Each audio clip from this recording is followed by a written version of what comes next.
You're watching Zoo Tours, the channel that takes you on a virtual field trip to the zoo.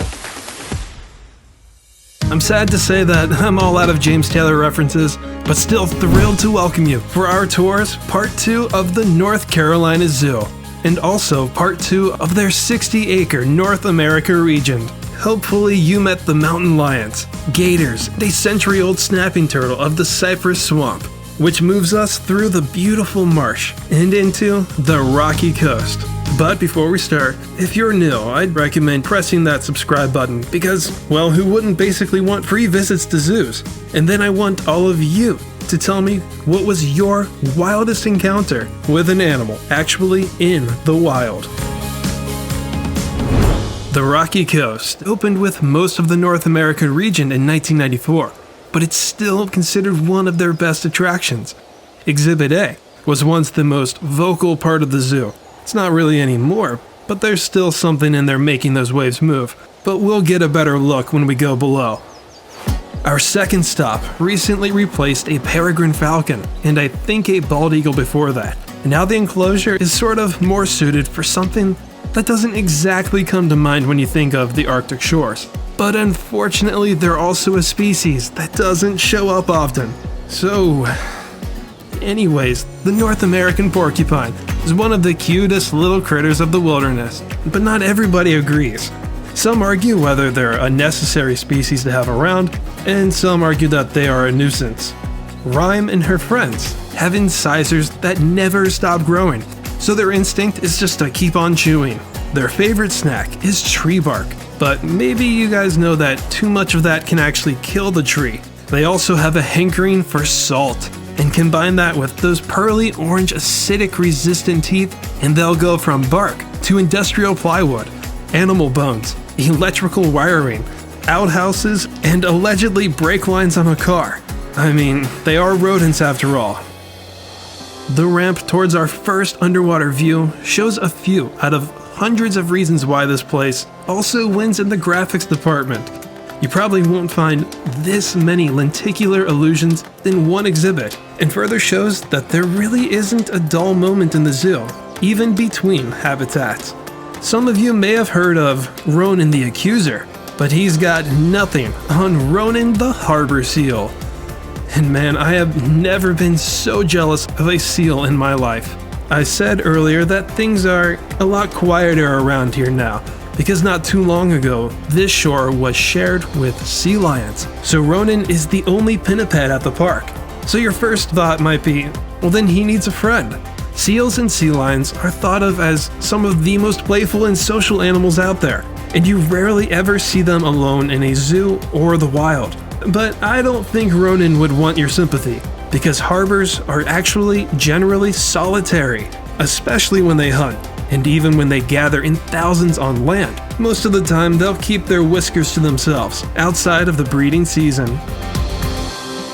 Just around his viewing is a simplified explanation of what climate change is and what causes it. And if you visit in the summer, I'm pretty sure you'll be inspired to look at all of the ways you can do your part for the Earth. There's also more info on pinnipeds, a diagram showing how far certain sea creatures can dive down, and it goes with a timer so you can compare how long you can hold your breath underwater versus those same animals.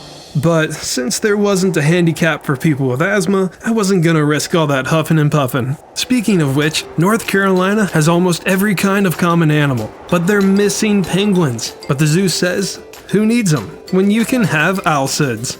My cliff notes, get it, say that they are the only American zoo with parakeet auklets and thick-billed murres, with a supporting colony of horned puffins. Even if they're not as popular as penguins, they sure do have some advantages in the wild. For starters, they're closer to Santa, so that's about as big as a win as you're gonna get. They can also fly up to 55 miles per hour, a speed that's usually achieved by diving from their nests right into the sea, and they'll typically stay under for about 30 seconds at a time. But puffins are excellent swimmers. They may not be as graceful as a penguin, but a puffin's tongue gives them the advantage when they hunt. They can kindly escort up to 10 fish back up to the bird's nest in just one trip. When you go visit for yourself, because I'm pretty sure I've convinced you at this point, I recommend looking around the Alcid Education Room. Its main walls are full of pull-up signs, my favorite kind, that tells and shows the life cycle and other characteristics of a puffin and other northern seabirds. I know it's best to go through an exhibit in order, so I'm just going to briefly show you an underwater viewing that I'm gonna kinda need you to put a bookmark on it because we'll be back. From under that canopy and hugging the side of that enclosure, you'll hopefully find a species that can look completely different depending on the time of year. Representing Rydell High, Arctic foxes Rizzo and Kinnicky. Ask your parents if you don't get the reference. We all know why they change colors every year, but rarely is it ever taught how this adaptation occurs. The decreasing sunlight during the colder months triggers not just the fox, but many Arctic mammals to make less melanin, a pigment that's absent in white fur. Whereas in the summer, it has the opposite effect. They are able to produce that natural pigment that changes their hair into a darker color when sunlight is more frequent. Next is the Ice Cave. This building was part of an $8.5 million expansion in 2014. It's supposed to show how polar bears are dealing with melting ice, with ice flows on the floor, a documentary, and my personal favorite was an ice wall that's supposed to look like it's melting, with a soft flowing fountain that's full of other people's wishes, which I should have used myself. Then I might have actually seen a polar bear in their 25,000 square foot expansion that gave the bears 87% more space, with not just one, but 3 different viewing points, 2 private yards, and a flourishing coniferous forest, which you usually don't find in polar bear exhibits. Most of the time, like 99% of the time, you'll find them looking more like their original enclosure that tries to emulate the attraction's namesake, a rocky coast. And the zoo actually sort of touches up on this. This more closely shows a polar bear's northern habitat, while this is based on the environment in Churchill, Canada, the bear's more southern region. So it's not necessarily the zoo's way of showing how they're dealing with climate change.